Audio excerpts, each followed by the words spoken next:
পাঁচমিশালি রান্নাঘরে নতুন একটি পর্বে আমি হাজির হয়ে গেছি আরও একটি নতুন রেসিপি নিয়ে। আজকে আমি আপনাদের সাথে শেয়ার করব আলু দিয়ে মাছের ডিমের ডালনা। মাছের ডিমের বড়া তৈরি করার পর সাধারণত ভাজার পর শক্ত হয়ে যায়, যার ভেতরে রস ঢুকতে চায় না তরকারি করলে। কিন্তু আমি এখানে আপনাদের সাথে একটা টিপস শেয়ার করেছি, যার ফলে মাছের ডিমের বড়া হবে তুলতুলে নরম আর ভেতরে রস ঢুকবে। আসুন দেখে নেওয়া যাক রেসিপিটি আমি কিভাবে বানাই। আমি এখানে 200 গ্রাম মাছের ডিমকে নুন আর হলুদ দিয়ে ভালো করে চটকে নিয়েছি। এই যে দেখছেন, ভালো করে চটকে রেখেছি।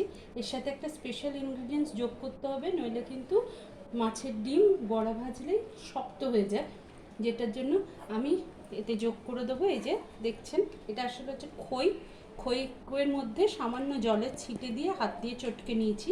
এই খই ভিজেটা আমি এতে দিয়ে দিচ্ছি সামান্য একটু লঙ্কা গুঁড়ো,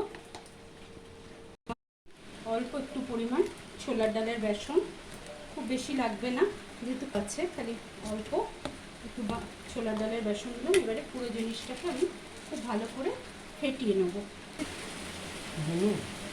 এটাকে খুব ভালো করে ফেটিয়ে নেব।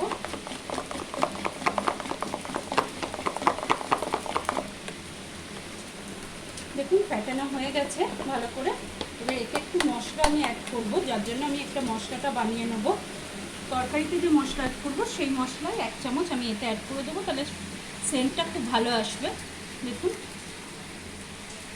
এখানে নিয়ে নিয়েছি দুটো বেশ বড় সাইজের টমেটো, দুটো বড় সাইজের পেঁয়াজ, এই যে 1.5 ইঞ্চি পরিমাণ আদা, প্রায় 8 কোয়া মতো রসুন, ধনে নিয়ে নিয়েছি 1 টেবিল চামচ, গোটা জিরে নিয়ে নিয়েছি 1 টেবিল চামচ, নিয়েছি দুটো এলাচ, 5-6টা লবঙ্গ, দুটো দারচিনি, অল্প একটু জায়ফলের টুকরো।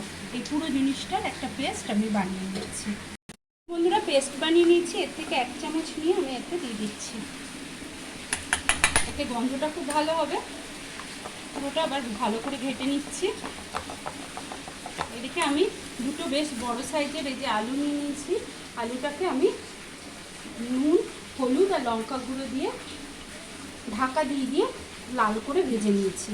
আমি গ্যাসে কড়াই বসিয়ে দিয়েছি, কড়াই তেল নিয়ে নিয়েছি। এটা আমার এর আগেই ডুমুর পাতার বড়া ভেজেছি সেই তেল। এই ভিডিওর ডেসক্রিপশনে এই ডুমুর পাতার বড়ার লিঙ্ক দেওয়া আছে। তেল গরম হয়ে গেছে বন্ধুরা, আমি গ্যাসটাকে একটু সিমে করে দিলাম। এবার 1 চামচ করে দিয়ে দিলাম। দেখুন এগুলো ফুলবে।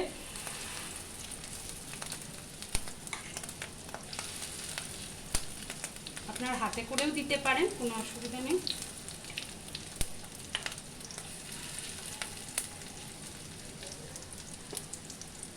একটা হবে, দেখুন একটা দিক উল্টে দিচ্ছি, এই দিকটা হয়ে গেছে। আমি খুব বেশি বেসন অ্যাড করবেন না, তাতে হয়তো শক্ত যদি হয়ে যায় মন্ডটা, তাহলে হয়তো দেওয়ার সুবিধা হয় এই ভাজার সময়, কিন্তু টেস্ট এতে কমে যায়। মাছের ডিমের টেস্ট আর সেরকমভাবে পাওয়া যায় না। চাইবেন যতটা সম্ভব কম বেসন অ্যাড করে করতে, তাহলে মাছের ডিমের যে নিজস্ব টেস্ট সেটা থেকে যাবে।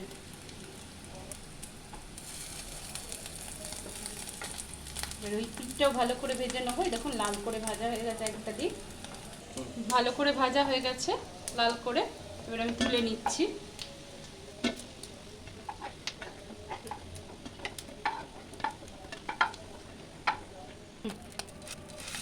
বাকি মাছের ডিমগুলো আমি এইভাবেই ভেজে নিচ্ছি।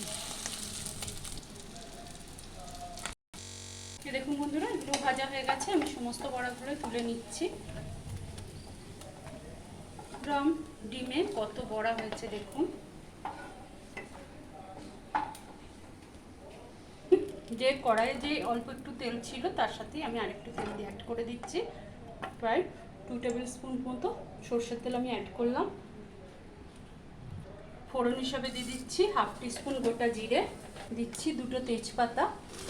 ফোড়নটা একটু ভাজা ভাজা করে নিচ্ছি। দেখুন জিরেটা অনেকটা লালচে ভাব এসে গেছে।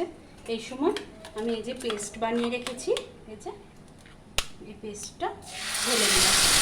এর মধ্যে সব আছে, আছে না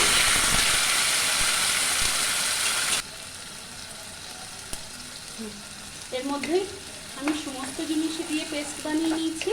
খালি অল্প একটু হলুদ গুঁড়ো, লঙ্কা গুঁড়ো আর নুন মিষ্টি এটা আমি অ্যাড করে দিচ্ছি। হাফ টিস্পুন পরিমাণ হলুদ গুঁড়ো দিচ্ছি, হাফ টিস্পুন পরিমাণ লঙ্কা গুঁড়ো। এখানে আমি সিম্পল যে রেড চিলি পাউডার সেটা ইউজ করেছি। দিচ্ছি স্বাদ মতো লবণ।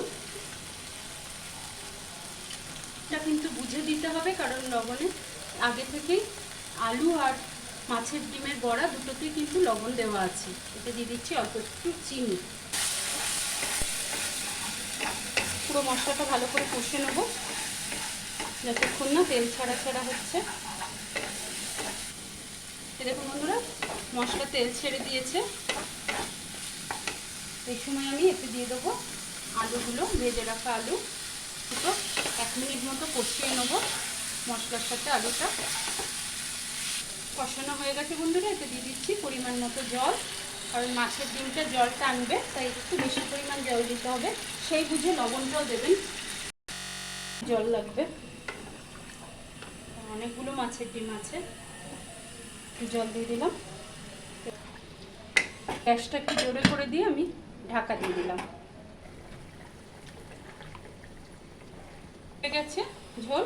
এর মধ্যে আমি দিয়ে দিচ্ছি মাছের ডিমের বড়াগুলো। ভালো করে মিশিয়ে দেবো ফার্স্টে, দিয়ে দেখুন গ্যাসের ফ্লেমটাকে মিডিয়াম টু লো করে দিচ্ছি। দিয়ে ঢাকা দিয়ে মিনিট 5 মতো ফুটিয়ে নেব। 5 মিনিট ফুটে গেছে, দেখুন সুন্দরভাবে রস ঢুকে গেছে বড়ার ভেতরে। এবার আমি অফ করে দিলাম গ্যাসটা, আপনাদের সার্ভ করে দেখাচ্ছি। এর মধ্যে বন্ধুরা আপনারা ইচ্ছা করলে একটা পটলকে 4 ভাগ করে কেটে আধখানা করে প্রথমে, তারপর আবার আধখানা, লম্বার দিকে আধখানা করে, আবার চওড়ার দিকে আধখানা, এরকমভাবে কেটে ভালো করে ভেজে এর মধ্যে আলুটা দেওয়ার পর ওর পর পটল দিয়েও ভালো করে ফুটিয়ে নিতে পারেন, খেতে খুব ভালো হয়।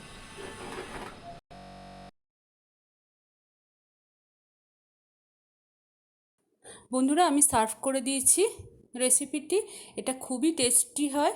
আপনারা বাড়িতে অন্তত একবারও আমার সব টিপস মেনে বানিয়ে দেখবেন, কতটা সুন্দর হয় দেখবেন। আর যদি আমার রেসিপিটি আপনাদের পছন্দ হয় তাহলে প্লিজ আমার চ্যানেলটিকে সাবস্ক্রাইব করবেন। পাশে থাকা বেল আইকনটিতে ক্লিক করে অল অপশানটি ক্লিক করতেও ভুলবেন না যেন বন্ধুরা। আর পুরনো বন্ধুদের পাশে থাকার জন্য অনেক অনেক ধন্যবাদ। আর নতুন বন্ধুরা প্লিজ সাবস্ক্রাইব করে আমাকে